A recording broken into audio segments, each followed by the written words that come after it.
Merci Reza de nous recevoir donc chez toi ici à Paris dans ton atelier, donc merci. Quand on s'est rencontrés il n'y a pas longtemps, je t'avais demandé de pouvoir faire un interview. J'avais envie qu'on parle de ton parcours, de ta vision, de ton engagement, parce que je crois que tu es un photographe engagé. Donc si je me trompe pas, tu as commencé la photographie à 14 ans, tu me diras, tu corrigeras. Et tu as commencé la photographie à 14 ans. Je crois que c'était quelque chose d'assez militant, ce qui t'a fait vivre beaucoup de choses, des choses douloureuses, parce que je crois que tu as été dans les prisons du Chat, tu as été obligé de t'exiler, tu es venu à Paris, et puis ensuite tu as couvert les plus grands conflits à travers le monde. Donc j'aimerais bien que tu te présentes à nous par rapport à ton parcours et ton engagement. Merci de prendre le temps de venir et faire cette installation euh, professionnelle, moi je dirais, bravo. Euh, Enfant, je suis venu à la photographie euh, pas comme une histoire d'art ou un hobby, comme on dit. C'était un sentiment de nécessité que je sentais depuis euh, mon jeune âge, de 9, 10, 12 ans par là, de pouvoir m'exprimer et me montrer ce qui m'intéressait ou ce qui me donnait une émotion euh, aux autres, montrer aux autres. Et au début, quand je parlais aux gens en disant, regardez la beauté de cette fleur, regardez la beauté de ce paysage, ou regardez pourquoi il y a une telle pauvreté dans le quartier ou dans les rues qu'on allait, les gens, je voyais que c'était pas très sérieux. Ça veut dire que leur réaction, c'était pas ce que j'attendais. Et je me disais, peut-être que j'arrive pas avec les mots m'exprimer. Et c'est là où je suis venu Ah, à la photographie. d'accord. Quand j'ai compris que la photographie peut transmettre l'image comme on veut, qu'on peut vraiment euh, choisir et cadrer ce qu'on veut devant nous. Et c'était à partir de ce moment où j'ai commencé à prendre la photographie. Bientôt, ça va être 60 ans, Mhm. même peut-être 61 ans que j'ai Mhm. commencé la photographie comme ça. Et ça m'a pris presque 2 ans toute seule dans la ville de Tabriz en Iran, Ouais. où il y avait juste quelques photographes de studio qui font ou photos de mariage ou les portraits dans le studio. Donc ça m'a pris vraiment 2 ans de trouver comment il faut faire, comment il faut mettre le film dans la caméra, tout ça, c'était pas Mhm. évident. Il n'y avait aucun moyen, ni Ouais. livre, ni magazine, ni Mhm. YouTube, ni aucun Il n'y de avait ça. pas. Donc, et plus j'apprenais, plus je voyais que oui, on peut, avec la photographie, raconter des histoires. Mhm. Et c'était ça qui m'intéressait. Comme aujourd'hui on dit visual Mhm. storytelling Mhm. en Ouais. anglais, on dit ça. Et ben c'était ça que moi Oui. j'ai commencé la photographie. Et ben après c'était parti. Je créé une première euh, magazine imprimé à Oui. l'âge de 16 ans au lycée. Oui. Et ça m'a pris passer une demi-journée dans le bureau de police secret d'Iran, me faire tabasser. Pourquoi tu as fait ça? Pourquoi tu as écrit ce journal? Mhm. C'est à partir de ce moment où j'ai compris que la vérité, c'est quelque chose d'important, Mhm. mais on ne peut pas le dire n'importe où et n'importe comment. Oui. Et c'est à partir de ce moment où j'ai essayé de chercher d'autres moyens, d'autres façons de raconter les histoires avec les photographies, tout en euh, continuant mes études d'architecture parce que Oui. pour moi, c'était pas un métier, je ne le voyais pas comme un Mhm. métier ou profession. Je faisais mes études, euh, l'architecture, mais en même temps, parallèle à ça, euh, je continuais à la photographie et surtout, comme j'avais commencé à voyager en Iran et je voyais les villages, les régions très pauvres, Ouais. et donc où autour des grandes villes, les bidonvilles, les milliers de gens qui vivaient vraiment dans les bidonvilles, dans des situations très très précaires. Et c'était ces photographies qu'il fallait faire clandestines, parce que même avoir un appareil photographique pour jeune homme Oui. à ce moment-là se trouver dans les bidonvilles ou dans les villages pauvres, c'était Suspect? suspect et punissable, Oui. même je dirais. Oui. Donc j'avais trouvé des moyens, même comment cacher mon appareil photographique, aller dans ces zones, comment pouvoir faire des photos sans que les gens, ou beaucoup de gens y me voient, parce que c'était plein des agents secrets aussi, partout à ce moment-là. Mhm. Bref, à 19 ans, j'ai commencé, là j'avais appris faire le tirage, j'avais installé un petit labo chez moi, Ouais. et je faisais des tirages Mm. des gens que je photographiais, je leur donnais, mais parallèle à ça, euh, j'ai commencé à photographier toute cette misère Ouais. qui était dans le village et dans les bidonvilles. Et en faisant des petits tirages à l'époque, le papier c'était 16-21, Ouais. je me D'accord. souviens, avec un petit légende que j'écrivais, Mhm. voilà comment dans quel village les gens y vivent, Ah, voilà comment d'accord. dans telle Ouais. région les gens y vivent. C'est-à-dire, c'était vraiment un travail pur journalistique sans savoir que j'étais Oui, en oui, train oui. de faire. Mais aussi, le soir où la tombait, même plutôt la nuit, j'allais autour de l'université de Téhéran et quand je voyais qu'il n'y a personne, je collais la photo et la Oui. légende et après, Ah. je fuyais. Ça a duré presque 3 ans, ça. Mm. C'était une photo tous les 15 jours, des fois une photo par mois, j'arrivais Mm. à le mettre, mais c'était devenu très intéressant pour les gens parce que imaginez qu'à ce moment-là, en Iran, il y avait juste une télévision d'État, Mm. plusieurs canaux, mais tout ça c'était étatique, et les journaux et les magazines étaient tout aussi contrôlés. Donc personne ne voyait ces photographies, Mm. sauf les gens qui habitaient cette Ouais. région. Alors, les autres gens, ils ne savaient pas comment ça se passe Ouais. ailleurs. Ouais. Et donc c'était la première fois utilisation de photographie comme art, art militant. Ouais. Mm. Et je voyais, après je passais, je voyais les gens, la façon où ils viennent, ils regardent, Mm. ils discutent entre eux, ils avaient même peur des fois de voir ça. Entre eux, ils Ah. parlaient jusqu'à ce que les polices, ou des fois les polices civiles qui étaient dans la région, ils venaient, ils déchiraient Ouais. les photos, les gens les dispersaient. Et au bout de 3 ans, tout en étant étudiant d'architecture, je continuais à voyager aussi, ça me permettait finalement, j'étais dénoncé, je ne sais pas comment, et arrêté. Et c'est là où j'ai passé 3 ans en prison, avec Mm. plusieurs mois dans une cellule torturée, parce que pour la police, c'était impensable qu'un jeune homme de 19-20 ans, Mhm. il a eu cette idée, qu'il est allé faire ses photos, qu'il a eu Mhm. l'idée de venir et Mm. coller. Donc, il croyait que moi j'étais juste un colleur d'affiches. Oui. Et il me torturait pour voir qui sont derrière moi, Qui a qui fait sont les les gens, photos? de tout ça. Et ça a pris 5 mois pour que torture, pour que Ah. finalement ils ont accepté que oui, tout ça c'était juste un jeune étudiant qui avait cette idée, qui faisait ça. Bref, Ouais. après, quand j'ai fini les 3 ans en prison, j'étais condamné à 3 ans en prison. Oui. J'ai continué mes études et à la fin de mes Donc là, études, tu es en études c'était... d'architecture. Oui, oui, Ouais, oui. ouais, ouais, ouais. Toujours. Et je suis retourné à l'université Mhm. pour finir ce qui restait de mes études. Ouais.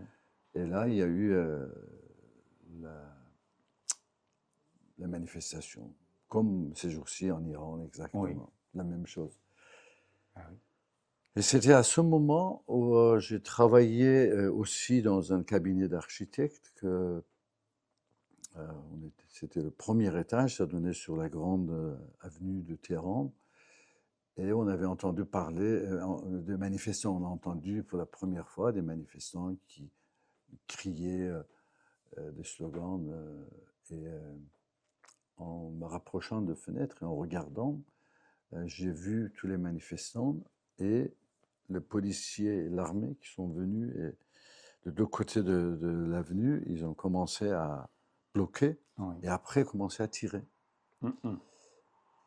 C'était effrayant de voir ça pour la première fois. Oui. Mais en même temps, c'est ce qui m'a vraiment, euh, je dirais, touché ou ému ou fait réfléchir. J'ai vu parmi les étudiants, il y avait un seul qui avait un appareil photo et qui faisait Mhm. des photos en courant, Oui. en se cachant. Et c'est devenu la personne que je suivais. Voilà, voilà. Ah. Et après, des fois, je me suis dit, mais non, pas là-bas, va là-bas. Va. Vraiment, c'était devenu une obsession de suivre ça jusqu'à un moment où je l'ai perdu Ouais, de vue. de vue et que c'est fini. Mais cette vue, cette scène a scellé mon avenir. C'est-à-dire, Mhm. en voyant ça, j'ai commencé à réfléchir et je me suis dit, est-ce que je vais rester, maintenant qu'il se passe ça dans les rues, continuer à faire les plans d'architecture ou les photos? J'ai T'engager. décidé d'aller des photos, faire Mhm. des photos. Ouais, faire des photos. Et c'est comme ça que j'ai pris 3 jours de congé de mon travail Mhm. et j'ai commencé à faire des photos. Et 3 jours après, ils m'ont appelé, quand est-ce que tu viens? Je dis, bah, encore un jour. Il y avait tellement de manifestants, j'ai commencé à photographier. D'accord. Et ça fait 46 ans, je ne suis plus retourné. Voilà, c'était D'accord. les 3 jours de congé que ça Mhm. durait maintenant. Voilà où je suis maintenant. D'accord, très bien. Et comment tu t'es retrouvé alors après à quitter l'Iran? Bah, déjà, quand je faisais des photographies dans les rues, je parlais anglais et français. Ça, c'était Oui. aussi quelque chose d'important. Bon, j'ai vu arriver des groupes, des photographes, des journalistes de télévision et autres étrangers, Oui. français, anglais. Mhm. Et donc, je les voyais dans la manifestation. Et très bizarre la façon dont ils photographiaient, avec plusieurs appareils photo. Ils Mhm. couraient avec les grands sacs et tout. Et moi, j'étais étonné de voir. Et parce que moi, mon système de travail, c'est devenu sur l'appareil photo. Vous passez 10 minutes à réfléchir, à regarder et poser la Mhm. question si j'appuie pas. C'était comme ça qu'on faisait la photo et c'est encore comme ça que je le fais. Oui, oui. Et donc, en commençant à parler à ces photographes, bah, j'ai rencontré Marc Ribou, j'ai Oui. rencontré Abbas, j'ai rencontré Michel Setpoun, Olivier Robot, David Burnett, Mhm. enfin tous ces grands noms Des de grands noms. photographie. Mhm. Christine Spangler, je me souviens, enfin, ils étaient beaucoup qui venaient en Mhm. Iran pour couvrir. Et donc, petit à petit, j'ai commencé à discuter avec eux et il y avait des journalistes aussi, des journalistes écrits, des Oui. gens de télévision, Mhm. plein. Et finalement, à un moment, quand ils ont vu mes photographies, leur réaction, c'était tellement étonnant, Mhm. parce que mes photographies, moi, je montrais, Peu. sauf ce que j'avais collé sur le mur, Oui. ou à des amis, certains amis, ou à l'université, aux étudiants. Oui. Or, leur réaction était d'une réaction, je dirais, euh, qui m'a étonné parce qu'ils étaient vraiment euh, devant mes photographies avec beaucoup d'admiration. Oui. Mhm. Moi, je ne connaissais pas l'importance de mes cadrages ou les D'accord. photos que je fais Mhm. parce que j'avais jamais vu Mhm. ni livre photo, ni magazine Mhm. photo. C'était juste tout ce qui me venait que je photographiais. Et donc, cette histoire est partie de bouche à l'oreille, Oui. presque les agences et les magazines dans le monde. C'est comme ça que finalement, je me suis trouvé dans mon premier voyage à Paris, rencontrer Gökçin Sipahioglu, qui était le directeur de l'agence Sipa Press. Et quand il m'a vu mes photos, tout de suite il a dit je prends. Ouais, vous deviez travailler, c'est incroyable ce que vous faites et tout. Je dis, mais attendez, moi je suis architecte, je vais retourner. Il dit, non, non, non, vous allez faire des photos, on verra après. Et c'est comme ça que mes premières photographies étaient distribuées par Sipa Press. Et d'un seul coup, je me suis trouvé à 6 pages dans Paris Match, Stern, Newsweek et toutes les revues du monde. Et quand les gens ils ont commencé à voir mes photos, bah, ils ont demandé de nouveau, et finalement, pendant l'année où j'étais devenu officiellement photographe en Iran, de magazine Newsweek, de Paris Match, agence Sipa Press et autres, première année de la Révolution. Et première année, les ayatollahs, les mollahs, les gens étaient très très applaudis par le gouvernement européen, par les Américains, par tout le monde, en disant superbe, il y a une dictature qui va et que à sa place il y a des clergés qui sont normalement les gens bien et qui vont arriver, sans savoir que non, les clergés, ils ont déjà montré en Europe, au Moyen-Orient, que l'Inquisition, voilà, ça c'était peu importe la religion, musulman, chrétien, le judaïsme, hindou, à partir du moment où les religieux, ils deviennent aussi, ils prennent aussi dans leur main le gouvernement ou l'État, c'est un désastre pour l'humanité sans fin. Et comme je dis, on a déjà vu dans l'histoire en Europe, qu'est-ce qu'ils ont fait quand ils avaient le pouvoir et le gouvernement. Eh ben, nous, on est rentré dans cette histoire depuis 47 ans en Iran, on le voit aussi. Qu'est-ce qui se passe si les religieux ils prennent le pouvoir? On voit en Afghanistan par Taliban, qu'est-ce qui se passe quand les religieux prennent le pouvoir, et dans d'autres pays. C'est-à-dire, dès que dans un pays, ils commencent à gouverner au nom de Dieu, c'est des astres et catastrophes, des astres humanitaires terribles.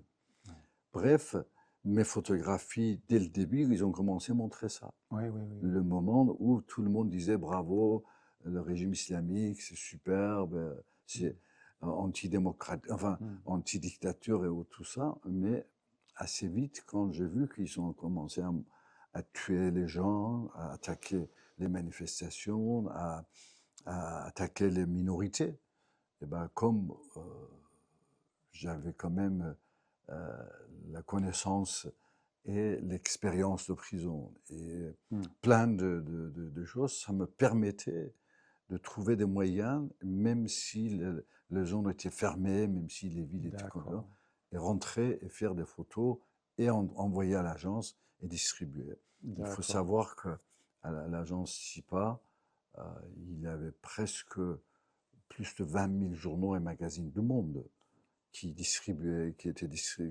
recevaient des photos.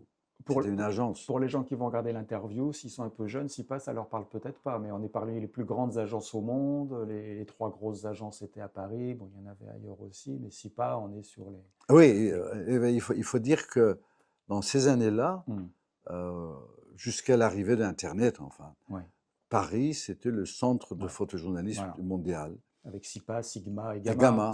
C'était ces 3-là. C'était les 3 glorieux qui couvraient le monde entier, les photos du monde entier. Il était à Paris, les films arrivaient à Paris, ils avaient leur laboratoire, ils processaient, après ils faisaient des copies et ils envoyaient le lendemain, quelques heures après que les photos arrivaient. C'était toute une histoire, comment envoyer les films de pays en guerre et arriver ici et distribuer tout ça. C'était ça. Bref,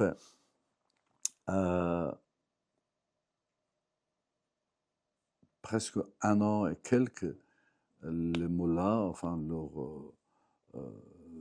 le gouvernement qui était en train de mettre la main sur tous les gens. Il mettait en prison tous les intellectuels, les poètes, les écrivains, les artistes. Ils ont commencé, certains fuir le pays. Après, ils ont su que les photographies qu'ils voyaient dans la presse étrangère, qui dénonçaient la République islamique, c'était le mien. Et à partir de ce moment, j'ai su que mon nom était mis dans la mauvaise liste. D'accord. Et j'ai dû quitter l'Iran à ce moment-là. Mais ce qui m'a aidé incroyablement, c'est que comme j'étais sur le front à la guerre Iran-Irak, Ah oui. et sur le front, j'ai été blessé terriblement avec des éclats de boue dans la main. D'obus. Et ça, cette blessure, c'est devenu un moyen pour moi avoir l'autorisation de quitter l'Iran. Pour aller te faire soigner ailleurs. Pour me soigner ici, parce que j'avais obtenu une lettre d'un hôpital à Paris qui disait qu'on peut le soigner à Paris. Or, les médecins en Iran, ils disaient que comme on n'a pas les moyens, on va être obligé de couper. Donc ça a été une chance. Dans ton malheur, c'était une chance. Complètement. C'était ça qui m'a aidé de quitter l'Iran. Et 20 jours après, ils ont attaqué ma maison, ils me cherchaient. C'était Là, on est en quelle année? 81. Oui, c'est ça. On est mars 81. Voilà comment je me suis trouvé ici. Et le long exil de 45 ans. Je ne suis plus retourné en Iran. J'ai continué à photographier beaucoup de guerre en guerre. Des scènes de guerre, beaucoup des années en Afghanistan, au Liban, en Palestine, Israël, les Balkans, beaucoup de guerres en Afrique, des démonstrations, des révolutions, enfin tout ça c'était enchaîné l'un après l'autre pendant longtemps, ça continue encore. Moi je continue à aller sur terrain et photographier différemment parce que l'arrivée d'Internet a beaucoup changé. Digital a beaucoup changé, mais le regard reste le même. En 81, tu as quel âge? 1952, ça fait 1952, 82, je devais avoir 30 ans. 30 ans, 29 ans. 29, d'accord. Donc quand tu quittes 29 ans, et finalement, en fait, quand tu es rentré chez SIPA, finalement, tout d'un coup, ça va vite. Tout d'un coup, ça marche pour toi. Tout de suite, mon premier rouleau que j'ai envoyé, le premier rouleau de, je sais pas, 4-5 rouleaux, j'ai eu 6 pages dans Paris Match, Or, c'était un événement où j'étais entouré de tous les photographes dont je vous disais, Marc Ribou, Spangler, Abbas, tout le monde était là, et plein d'autres. Et finalement, c'est mes photos qui ont... Et j'ai senti 2 semaines après que les mêmes photographes qui me voyaient jusqu'à avant juste un jeune, comment dirais-je, passionné de photos, et que maintenant j'étais devenu concurrent. Et ils avaient vu que c'est mes photos qui ont paru dans Paris Match et Palor, Stern, Newsweek, donc la relation était un peu changée. En moins bonne alors? Non, enfin je ne peux pas dire, mais en tout cas, le regard était... Oui, le regard était différent. Oui, peut-être gagner en respectabilité pour eux, peut-être. Voilà, tout d'un coup, tu pouvais leur parler d'égal à égal, peut-être, je ne sais pas. D'accord. Et qu'est-ce qui fait ta singularité dans tes photos, alors, par rapport aux autres photographes? Je crois que, si on peut dire ça, c'est quelque part, c'est très lié à un esprit d'art et artiste. Enfin, le travail avec la photographie, pendant longtemps, il y avait cette questionnement, est-ce que la photographie c'est un art, c'est pas un art? Moi, je pense que à partir du moment où on a une sensibilité devant un événement et qu'on l'exprime par un des moyens, que ça peut être le cinéma, la poésie, l'écriture, peinture ou n'importe quel moyen artistique, on est un artiste. Et à partir du moment où on est un artiste, on a son propre regard, son propre moyen de regarder. Moi, c'est ce que j'ai vu, je fais, c'est que la première chose, c'est de dire que je suis un témoin Mmh. du monde. Et je suis témoin de ce monde, euh, première pour le comprendre moi-même, Oui. et après pour raconter Mmh. ce que j'ai compris. Donc je ne suis pas un, comment dirais-je, euh, un photocopieur de ce que je vois devant moi. Mmh. J'interprète Oui. à ma façon ce que je vois, l'histoire que je vis, et ben c'est comme ça que ça devient peut-être différent, ça devient mon regard propre à l'histoire. Ouais. Mais le plus important, c'est que tant que je ne suis pas touché par une histoire personnellement, tant que ça ne m'a pas ému, tant que des fois j'ai pas eu larmes aux yeux devant ce que je vois, Mmh. euh, la photographie, ça reste juste un document. Oui. Des fois, je suis obligé de le faire parce que c'est un document historique. Je Mmh. suis là, il faut que de cet événement, il reste un Quelque document chose. historique, mais Oui. c'est pas la photographie dont je parle. Oui. D'accord. Et tu as pris et tu prends des vrais risques. Il y a une vraie prise de risque dans tout ton parcours. Dès quand tu es ado, tu es en prison. Après, tu vas faire des conflits aux quatre coins de la Terre. Tu aimes le risque? Bah Quelle est ta non, relation? non, je Oh, crois pas que j'aime c'est le pas comme ça que risque. tu le dis. Euh, c'est dans une guerre, quand les soldats y Hmm. tirent, sur la balle, c'est pas écrit ne touche pas les presses. On voit même ces jours-ci, Hmm. au contraire, que c'est vraiment Oui, la la presse qui presse est est visée. prise, visée. Ouais. Donc, et les explosions, quand ils bombent, Hmm. les avions, ils bombardent, bah, Hmm. on est là, on le prend aussi. Comme j'étais Oui. blessé, comme Hmm. j'ai dit plusieurs fois. Mais ça m'est arrivé peut-être plus d'une centaine de fois où j'étais persuadé que c'est le dernier moment de ma vie, Oh. que c'est vraiment c'est fini et que Hmm.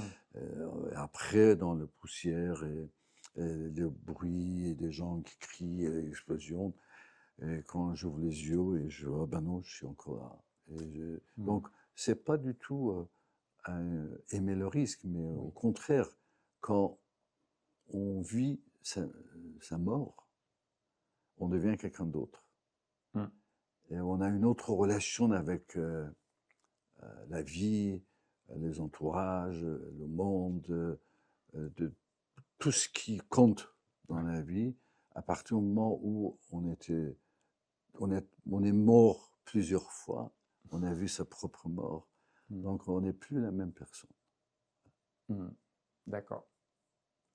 Par rapport à ton engagement en photographie, je vois aussi, j'ai l'impression que tu as un engagement dans la transmission aussi. Je crois que tu as créé une ONG en Afghanistan, tu as créé aussi un organisme de formation, la Reza Visual Academy. Mhm. Je crois que tu fais aussi des stages auprès de jeunes, enfin, ouais, de plein de gens. Quel est ta position, en engagement Mhm. pour ces choses-là? À partir du moment où j'ai compris l'importance et l'impact de l'image et la photographie dans notre ère, dans notre civilisation aujourd'hui, euh, à partir du moment où j'ai compris que la photographie est l'art majeur, l'art qui couvre le, le plus l'ensemble de la population du monde Ouais, et qui parle à tout le monde, que la photographie est un langage universel ouais. qui parle à le monde entier, que ce soit chinois, japonais, euh, le Hmm. Burkina Faso ou Oui, partout, c'est un langage universel. ils comprennent la photographie. Ouais, ouais, Donc, ouais. je me suis mis, utiliser toute ma possibilité, Hmm. d'une part, de publier dans le magazine. Pendant Oh, 25 ans, j'ai fait dans le National Geographic, donc vous allez toutes mes couvertures là. ouais, Et ensuite, comme je disais, par agence SIPA ou d'autres, j'avais accès à plus de 20 000 journaux et magazines dans le monde. ouais. Parallèle à ça, j'ai commencé à publier des livres avec mon épouse Rachel, qui est écrivaine, et qu'on a fait plus de quarantaine de livres de photographie.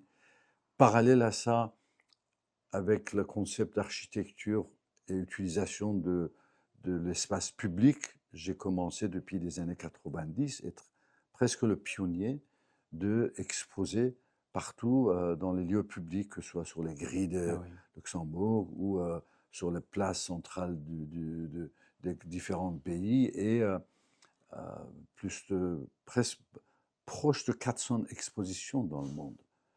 Et bien, parallèle à ça, j'ai commencé à aussi donner des conférences dans les universités, dans les écoles, dans les grands lieux publics. Donc, par tous les moyens que je peux répandre l'impact de la photographie et le message de la photographie.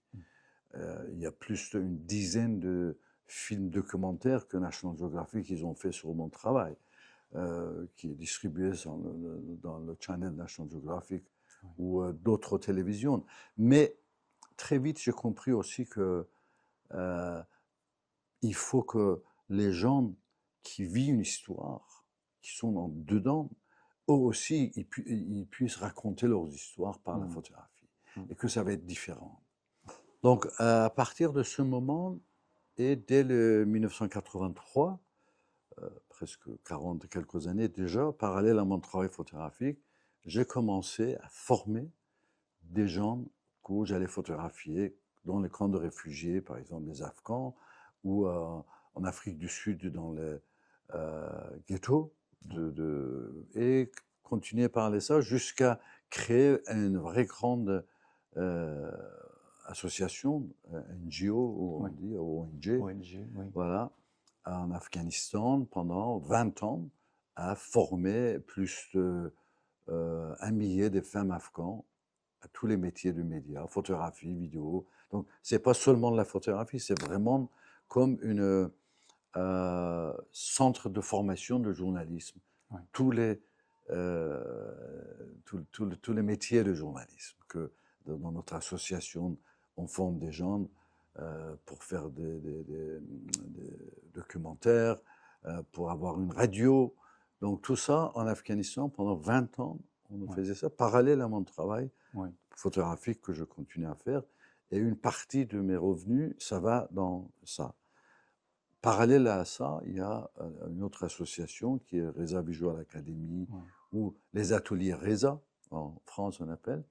Et ça, c'est dans les banlieues, beaucoup, ou dans les camps de réfugiés, où je forme des jeunes à la photographie, qui font des reportages sur leur propre vie, sur leur propre banlieue. Et tout ce travail, ensuite, est exposé dans les villes. Les gens, ils voient qu'est-ce qui se passe dans les banlieues. Un des problèmes de jeunes, c'est la crise d'identité. À partir du moment où ils ont un appareil, ils peuvent s'exprimer, ils peuvent montrer leurs histoires, leur vie qui est exposée, et qu'ils voient comment l'impact qu'il a pour montrer leurs histoires, ça donne une autre identité aux jeunes. Donc ça, c'est une autre moyen pour moi, parce que quand on forme une seule personne, on est en train de changer le monde presque. Parce que le monde change par les individus. Et chaque individu, la façon dont il réagit ou agit, ça a un impact dans le monde. Voilà l'ensemble d'utilisations que j'arrive à faire moi-même de la photographie, ou en formant des jeunes, des gens qui vivent une histoire eux-mêmes, qui racontent leur histoire. D'accord, très bien. Tu es une personne engagée. Je ne sais pas, moi, au fond, j'ai un problème avec ce mot engagé. Ah, pardon. Pourquoi? Parce que je pense que chaque être humain, dans le travail qu'il fait, dans la vie qu'il fait, il doit avoir un regard autour de lui, son environnement. C'est ça qu'on peut appeler un être humain. Si on vit pour soi-même, si on fait tout pour soi-même, si on gagne tout pour soi-même, tous les animaux, ils font de la même chose. Vous voyez ce que je veux dire? Donc, c'est pour ça que je pense que tous les êtres humains, quelque part, Il faut qu'ils soient engagés. Oui. C'est ce mot. Donc, il n'y a C'est pas, y a ça, pas il besoin dit, de le dire parce qu'on doit l'être. voilà. Quelles sont les personnes qui t'ont marqué dans ta vie, dans ton parcours photographique? Derrière toi, il y a mes archives, il y a 2 500 000 photos. Et Oui. que dans ça, il y a des êtres Ah. qui m'ont touché, des êtres qui Mhm. sont devenus mes maîtres à penser. Ça peut être des enfants, ça peut Ouais. être des passants. Donc, euh, l'importance dans la photographie, pour moi, c'est cette curiosité pour apprendre Mhm. et rencontrer des gens et les écouter Ouais. avant tout. Quel est ton meilleur souvenir dans ton parcours photo, ton meilleur souvenir de photographe? Il y en a peut-être plein. Bon, non, je sais Il y en pas a ce que trop. ça veut dire le meilleur, parce que chaque photo que je regarde, chaque tirage, chaque livre que j'ouvre, que je vois la photographie, je rentre dedans et je reste dedans et que ça devienne pour moi le meilleur moment, n'importe quelle Mhm. photographie. C'est ça, enfin, j'ai pas quelque chose en disant ça c'est le meilleur, ça Ouais. c'est... Non. D'accord. Ton meilleur souvenir, ça serait peut-être le prochain reportage. Ça, c'est vrai de mon meilleur Des fois, on s'amuse à photographie. dire ça parce Oui, bien qu'on se sûr, projette, on a envie bien encore de. sûr. Ouais, ouais, ouais. Je sais pas. Oui, oui, oui, oui, oui. Ça, c'est mes meilleures photos, mes meilleurs reportages. C'est la prochaine, Le toujours. prochain, Ouais, ouais, il y a de l'enthousiasme en ouais. général. Ouais. Et mais du coup, une question dans l'autre sens. Peut-être que tu vas me dire non. Quel est ton plus mauvais souvenir dans tous tes reportages, dans ta vie de photographe? Euh, le plus mauvais souvenir, c'est pas sur terrain, Hmm. normalement. Parce que quand on est sur terrain, on est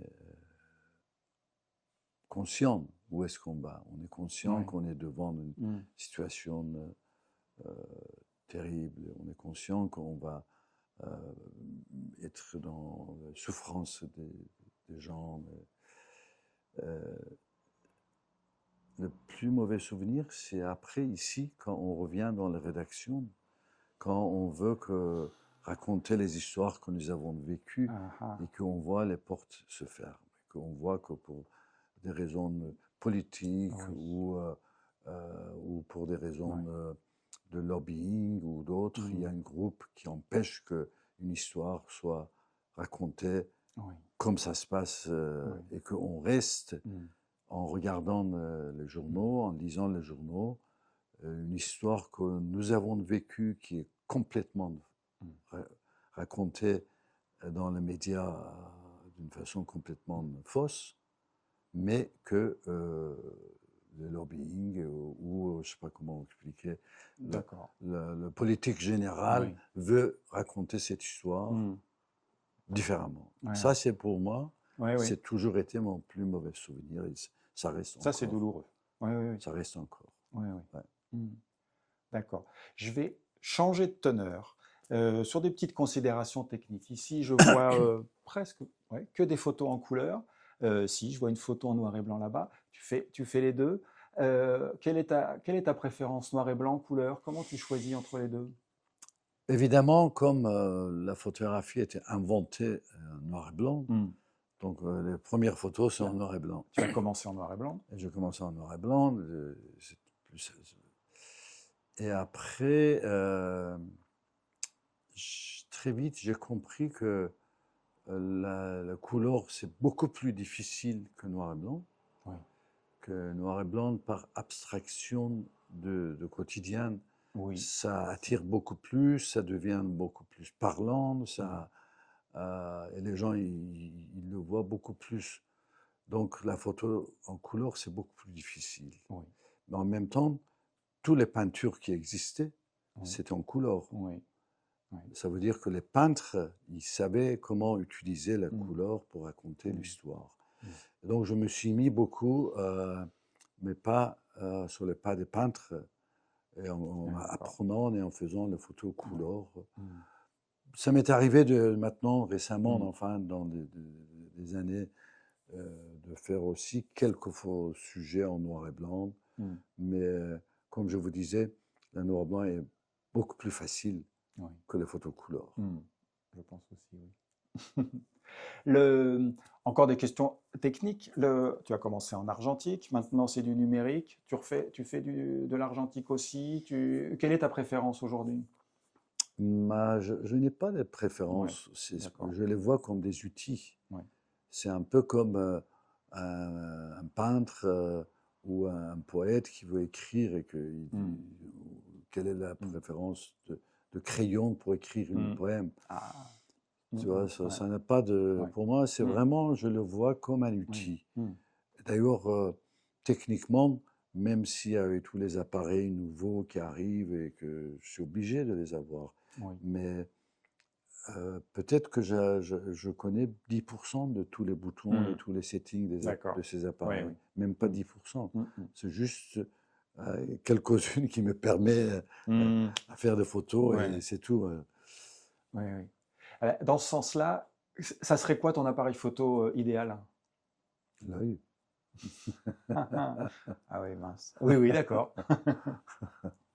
C'est tout. Dernière réponse, ça serait l'œil. Oui. On l'a pas encore celui-là, hein, Mais ça va arriver. c'est la mémoire qui enregistre. Alors ça, Ouais, c'est ouais, notre appareil photo. ouais. Ok, d'accord. Si tu avais un conseil à donner à un jeune qui se lance en photo, qu'est-ce que tu lui donnerais comme conseil? Euh, Il y a une phrase de Saint-Exupéry qui me Mhm. revient, qui dit que l'essentiel est invisible à l'œil. Oui. Il faut voir avec le cœur. Mhm. Je crois que tout est dit dans cette phrase. Tout est dit dans cette phrase. Il faut aimer, il faut observer, Oui. il faut être patient, il faut garder l'éthique, c'est très important. Il faut être vrai. Oui. Euh, donc c'est tout un processus comme ça que c'est pas juste faire de jolis cadrages. Aujourd'hui, même il y a des caméras ou les téléphones qui arrivent à faire des cadrages eux-mêmes, Mhm. presque, où Oui. ils font tous les réglages possibles. Donc on Mhm. n'a même pas avec des filtres et tout ça. Mais l'important, c'est de ce qu'on met dedans, la contenu. Oui. C'est ça que Mhm. c'est encore les êtres humains qui décident. Et cette contenu, tout dépendra un peu de la relation que tu as en tant que jeune photographe avec ton objet, ton sujet, avec ce que tu veux photographier. Oui. Et c'est là où je disais que le cœur, c'est Mhm. le plus important de mettre dans sa création. Oui, oui. Et demain, tu m'as dit, tu vas faire une formation, tu vas donner des cours auprès de jeunes qui sont en Je, banlieue à Paris, c'est ça? non, c'est dans la ville de Berck, Ah, au d'accord. nord. Ok. C'est une grande euh, organisation qui Mhm. s'appelle Trajectoire. D'accord. Et ils ont 90 jeunes D'accord. qui sont tous ou handicapés ou des problèmes handicap mental un peu, ou des orphelins ou des gens qui étaient réunis dans le foyer, dans une forte foyer. D'accord. Ça, c'est beaucoup les populations comme ça aussi que j'arrive à bien de monter avec la photographie. Oui. D'une part, c'est une forme de thérapie par art Oui. pour une groupe, mais aussi ces enfants, ils n'ont jamais l'occasion de s'exprimer. Mhm. Et la façon dont je les forme à la photographie, ça va prendre 6 mois, cette Ah, formation. d'accord. Je démarre demain, mais c'est un programme. Normalement, mes formations, que ce soit dans le camp de réfugiés ou dans le banlieue ou ailleurs, c'est toujours une période de 6 mois, du début Oui. jusqu'à la fin, D'accord. avec tout un programme, préparation. Oui. Ça m'arrive aussi aller donner juste une conférence d'une heure, 2 heures, Oui. Mhm. Oui, parler oui. aux étudiants dans Mhm. l'université. Mhm. Ça aussi, Mhm. je le fais. Mais en tout cas, c'est les D'accord. deux différentes formes que je transmets. Ouais. D'accord. Très bien. Et pour terminer, est-ce que ça te dirait de donner des cours, faire une formation chez nous, chez ZoomUp? Ben, moi, je suis toujours partant pour toutes sortes de relations avec les étudiants, Ouais. les élèves, les professeurs. Il faut juste voir les conditions. Le Ah ben, temps, on en parle. c'est On va le en plus parler grand alors. Ouais. ennemi, c'est le temps Ah oui. toujours. Ouais, ouais. Et après, Mm. oui, sinon, Mm. parler aux étudiants, même prévoir une sorte de formation. Moi, j'étais le premier formateur à Arles, École nationale Oui. photographique, À l'ENS, oui. que ça a commencé dans les années 80. 85, je pense. Enfin oui, Ouais, moi, années j'étais 80. un des premiers Ah d'accord. que je donnais des Oui, cours de ouais. Ah, reportage, mais Arles était beaucoup plus photographie, soi-disant artistique, et pas mm. le photojournalisme. Oui, Donc, oui. j'étais un peu celui qui challengeait constamment tout. Ah, Mais donc, j'étais pas mal dans certaines universités ou écoles pendant un moment enseignant. Pendant 3 ans à Pékin, à l'université de Pékin. J'avais aussi un programme sur 3 ans que j'allais une fois par an, mais mhm. ça durait 3 ans, de D'accord, former les élèves. C'était en l'an 2000 jusqu'à d'accord. 2003, Ouais. à l'université de Pékin, par exemple. Ah, Donc, j'ai eu pas mal de mm, relations comme ça de mm. formation. Bon, bah très bien. On en reparle tranquillement. Excellent, très Mais, bien. Merci et beaucoup et merci, merci à vous aussi de merci aux techniciens. Et puis merci à toi Ouais, pour je le t'en temps que tu prie. nous as donné. C'était vraiment très Bon, intéressant. Merci.